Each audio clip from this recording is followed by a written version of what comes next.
Well, Focus on the Family put out a video on how to stop giving your wife the leftovers of your life. Oh my goodness, giving her the leftovers. And in the description, it said she deserves more, which I thought, wow, that sounds like Shelia Gregorie's book, She Deserves Better. It's like, I don't know if the folks that Focus on the Family have been reading that book and now they're putting out some stuff. But anyway, this guy on here, he's going to talk to us husbands about how to stop giving your wife the leftovers of your life. Now, if you're liking this content, give me a like, subscribe, give me a comment below. One more thing I'll say before we get to the video here. I did look up to see, is there a video about how to stop giving your husband the leftovers of your life?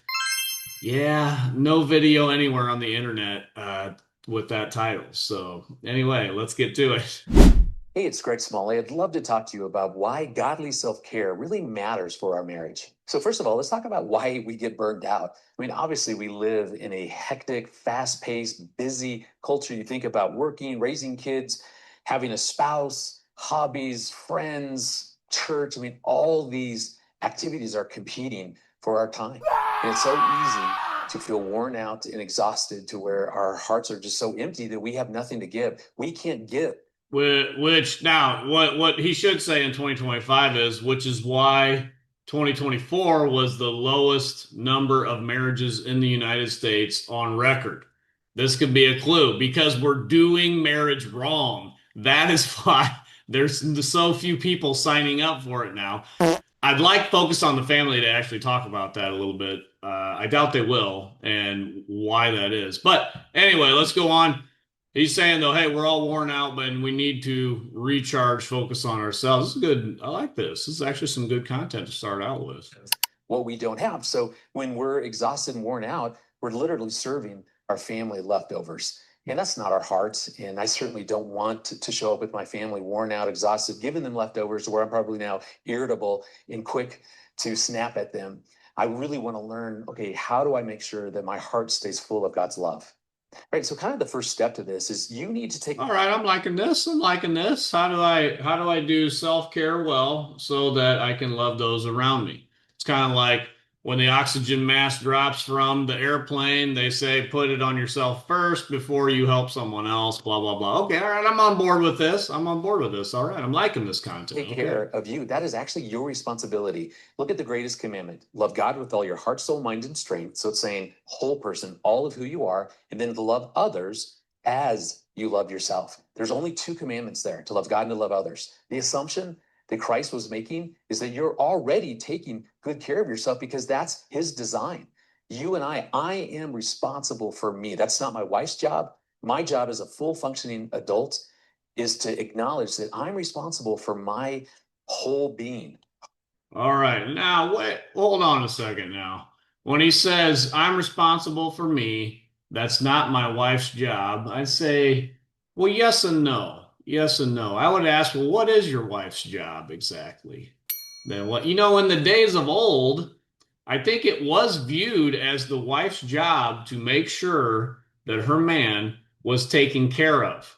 That's almost like saying it's not a mother's job to take care of her kids. Everybody'd say, well, wait, time out now. There's some responsibilities that go with being a mother. And one of them is to make sure your kids are cared for. It's not 100% their responsibility to care for themselves. It's your responsibility. Even as they grow in and they're teenagers and they're almost fully autonomous, they still need your care. I'd say, yeah, time out. A wife, one of her duties is to make sure she's caring for her man. Like that. I know we've completely thrown that out the window in our egalitarian society, blah, blah, blah. Now, if the shoe was on the other foot, I don't think anyone would say yes. And husbands, your wife, the care of herself is 100% on her. It ain't up to you. I don't think anybody would say that, right? So I would say, no, time out. There are duties that go along with being a wife. A wife is a job description. There are duties that go with it that are directed towards the husband. Namely, as scripture says, being his helper, his primary helper. What are those helping things? Well, I don't know if Focus on the Family is going to name them, but Let's keep going. Heart, soul, mind, and strength, then I need to make sure that I've invited God into that process to where I stay full of his love. Because in our culture, it almost feels like this is something that our wife should do. Well, I'm telling you, husbands, for both men and women, we both need to be doing this because I can't give what I don't have. And Now, I think he's meaning in our culture, this seems like something the wife should do, meaning that she should be focused on self-care. And I would say, yeah, absolutely. And Mr. Greg, why is that? Why is that we don't care anything about the men taking care of themselves? Hey, as long as you're providing and you bring in the check on blah, we don't care really how you're doing, blah blah blah. Well, I mean, as long as you don't self-destruct the family or whatever, but we don't care about. We just, oh, is the woman taken care of? Is she pampered? Is she living a life of luxury? Is she living a life of leisure? Does she want to work? Well, she should work. If she doesn't want to work, is she staying home? Are you working two or three jobs to make sure that your woman can stay home, live a life of leisure the way she wants to, go to the gym if she wants to, go to church functions if she wants to during the day, bringing the kids there, dropping them off at the childcare at the church, blah, blah, blah. Does she get to live a life of leisure? You better ensure that that happens. Why is that in our culture? He says, yeah, this seems to be our culture where we focus on women. It's because we live in a femme-centric culture, of course. We don't care if men are taken care of. We don't care if they feel good. We just kick them and say, get back to work, provide, protect, do whatever it takes to keep the women happy, right? Is that, I mean, he's calling that out a little bit. I'm actually kind of liking this. He's calling this out, and this is a good message. I like this. He said, "No, you need to care for yourself. You need to take care of yourself." I'm actually liking this message. It's going well. It's going to take a turn for the worse, but it's going well so far. Math. Remember, I was like a C student in high school, so really the only thing I remember about math was that two negatives equal a positive. Well, in life and in relationships, that formula does not work. That's not true. Two negative, worn out, empty, exhausted people can never create a positive, a healthy, vibrant, thriving marriage. It requires the two individuals to be full, whole, and healthy. And that at the end of the day is my job. So since it's my job to take care of all of who I am, heart, soul, mind, and strength, it's understanding who is my true source. In Psalms, it talks about that God is who sustains us. You know, I tell people I love my wife. I want to spend my entire life with Erin. I don't need Erin. I don't need her because I need God. Whoa, man. Now I'm liking this. I love her, but I don't need her. I need God. Boy, this is good stuff. This is some patriarchal kind of talk here. I am liking this. Man, focus on the family. I need to give this a thumbs up. Oh, all right. I'm liking this talk. That I want to be with her. But God is who fills me up to plug into Him, to make sure I'm spending time in prayer, in church, reading the scriptures, doing all those daily disciplines. See, that's how I'm getting full of God's love that I can turn right around and then give out. But that can seem like an overwhelming idea. How do I really take good care of myself? Let me give you two just simple, easy ways when I think about this. For me, I always go figure out in life what brings you rest and what helps to set your heart on fire. So, what gives you rest and what brings you life? It's kind of the two sides of the same coin. Rest is what recharges you. So, there has to be intentional time that I'm doing every day to where I'm recharging. For me, I love praise and worship music. So, when I'm coming home from the office, driving the 10 minutes to my house, I'm listening to music. I'm not taking more phone calls. I'm just simply going, God, use this music, use praise and worship, Lord, just to get me filled. Give me some rest here. So sleep, eating right, gardening, going to massage therapy. Aaron does that. It's looking for things. What is it when I Yeah, going to massage therapy, living the pampered life of leisure that she goes to. That's great. One thing he didn't mention that I was thinking of giving me rest is, I like to have physical intimacy with my wife. When I come home, it's nice just to get a little Nice. in there, and it just makes me feel good. And then I feel just rested and so refreshed, blah, blah. I don't know, Focus on the Family, if we could mention that, because that would put some responsibility on the wife. Yeah, anyway. I do it, actually brings me rest. In figuring that out, I love Jesus modeled this, that when he was worn out, exhausted, like before the feeding of the 5,000, he jumped in a boat and pushed off where everybody was screaming for him to teach. What did he do? He spent time praying with his heavenly Father. So that's why prayer and memorizing scriptures, all those kinds of activities helps to recharge us so that we have more to give. Self-care is not selfish. It's taking good care of you so that you have something then to give. So it's this constant recharge, find rest, and then pour out and go back.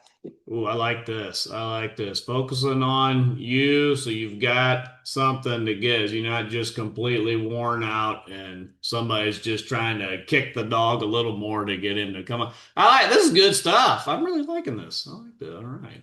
And recharge and then pour out. That's the cycle that God expects, and he lays that out. So what gives you rest, but then also figure out what brings you life. When you do it, what brings your heart totally alive? I've come to give you life and to have it abundant. God wants our hearts so full that we have so much life. There's nothing more attractive to the world than full, whole, and healthy Christians, opposed to worn out Christians with no margin who are empty and frustrated and exhausted, and they just see them giving out leftovers. There's nothing appealing about the Christian life if that's what it looks like.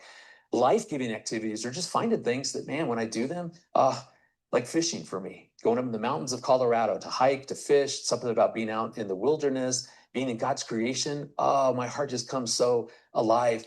Oh man, that's great. You tell you what, hey honey, listen, I gotta recharge. Listen, it's Saturday. You got the kids. I'm going fishing up in the mountains all day. I gotta recharge. You know how well that'll go over? About like a Led Zeppelin. Yes. Maybe it's a hobby. Maybe it's travel. Maybe it's gardening. Maybe it's, I don't know. I mean, you get to decide. Aaron and I, what we do is we ask each other this: in this season, what is it that when you do it brings you rest? What is it in the season when you do it gives you life? And then we have those conversations, because I'm not asking Aaron like for permission. Hey, is it okay if I take good care of myself? That's my job and my responsibility. Aaron and I talk this stuff through, and we give each other. Ooh, notice not now. I like he says that I don't ask my wife for permission. I like that. That's good. Okay, that's good. But then his reasoning is, well, I don't ask her for permission because this is something that's already my responsibility. No, no, my friend. You don't ask your wife for permission because you are the patriarch and you have the authority.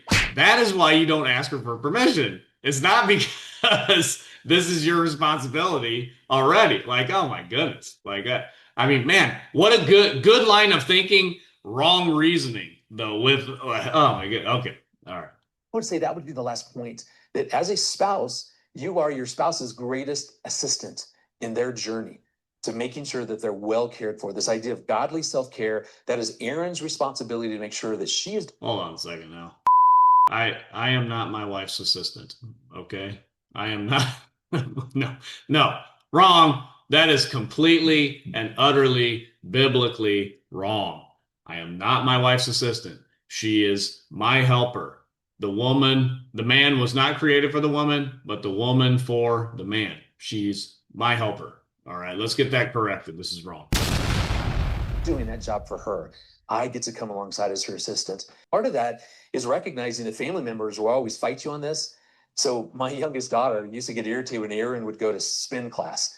She'd in a season, she would do that, and Annie would be mad. Where's mom? I need help with my hair. Well, she's in spin class. She didn't love me. And it's just, I'm telling you, your family, loved ones, friends will fight you on that because they love it when you don't say no. They love your yeses. They love it when you're available whenever they want and need you. Yeah, I mean, I think I agree with Annie, the daughter. Wife should be in the home taking care of her kids here. Spin class, I mean, yeah, maybe wait till she goes to school, then you could go to spin class or whatever. Okay. And yet the best thing that you can do is to let people know that, no, right now that I'm taking good care of myself, so that I'll have more to give. So I can assist Aaron in that. We talk about that. I make sure. Man, that's good. I'm gonna, all the husbands out there, I want you to go home and say, listen, I need to care for myself, wife. So Saturday comes, I'm going fishing all day because I need to recharge. See how well that goes on there. Okay. Sure. Like right now, she's off to lunch with a friend. That brings her life. And so if something needs to get done, if Annie has an appointment or one of our kids has something, so I'll jump in and do that. So she's freed up to go do that. Here's the test. Because I know some of you are going, so great. You're giving my spouse permission to play golf all day Saturday. Okay, I'm not prescribing what these rest in life, what those things. Ooh, okay, all right. So he's going to address it. What I was just saying, he's going to address that. Now we'll walk it back a little bit. Like, whoa, whoa, whoa! Don't get too carried away with this. Look like. But the test is that when I do restful things, when I do life-giving things, does my wife, does my family, does those who God brings into my life, do they benefit? If I'm doing Oh my goodness. Oh, there it is. There it is. The femme-centric mindset. Whatever, here's the test. Whatever you want to do to get rest and to recharge, here's the test. Does it benefit the woman? Does it benefit the woman? And if the answer is no, get it out of there. Oh, okay. I got you now. I got it. All right. Okay. Now we. What nonsense. Give me a break. Are you kidding me? That whole thing, he was doing so good. So good. Hey, you got to focus on you, blah, blah, blah. Then, da, da, da, da, da. Here's the test. Does it benefit the woman? Oh, okay. We'll cut. If it doesn't, then it's gone. Okay. these things under the guise of godly self-care and no one benefits, I come home exhausted, worn out, empty, nothing to give, then I need to reevaluate that. That's not good self-care. When I do them, when I go into the mountains and fish for several hours, do I come back well rested? No, because this is giving me life and it's usually not restful, but my heart is full and I'm ready to re-engage with my family from a place of abundance. So that's the true test. So I know some people are afraid that, well, if I go along with this, this has been abused in the past, or this hasn't worked, or no one benefits. I get that.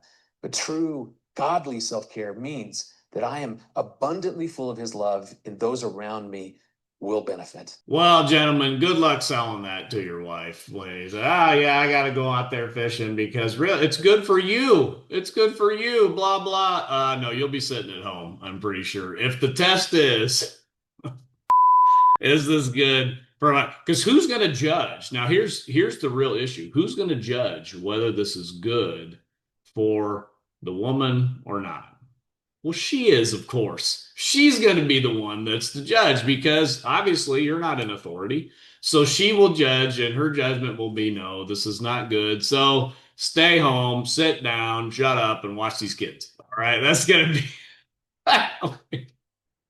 And this is why I believe there's so few marriages that are happening. And I'm sure 2025 will have even fewer than we did in 2024. And this is the kind of reason why. Hey, well, listen, self-care. Okay, here's the test. If it doesn't benefit the wife, then don't do it. Okay. All right. Listen, we got to get this femme-centric mindset turned around. Patriarchy is the only way. We are getting it turned around because Christ is winning. He is building his church, and the gates of hell will not prevail against it. Until next time, this is the Post Millennial Man.